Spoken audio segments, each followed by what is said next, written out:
September pills, one dose a day drives away the enemy. September pills, one dose a day drives away the enemy. 25. Beloved in the Lord, pick your Bibles, let's go. First Chronicles chapter 16 verse 39.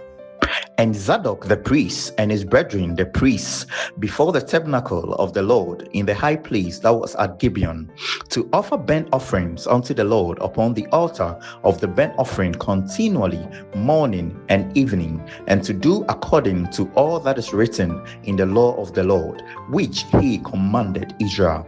Beloved, moment I saw how united the Israelites were in the celebration and even in their worship lifestyle, I was so amazed. It brings my mind to Psalm 133. The Bible says, how good and pleasant it is for brethren to dwell together.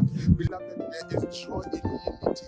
When we come together united in service to the Lord, beloved in the Lord, we need to come together in worship and in service. Today, I lift up a prayer for everybody who is watching, that families will come together, families will be united. I pray that a husband and wife will come together, children will come together, yourself, your siblings will come together. I pray for unity over everybody who is commenting, watching, and sharing. Beloved, united we stand, divided we fall. I pray that the nation called Ghana will come together, Africa will come together. I pray that the whole world will come together, that we will be one. I pray that the church of God will come together in unity to celebrate the power of His grace. God bless you and God be with you.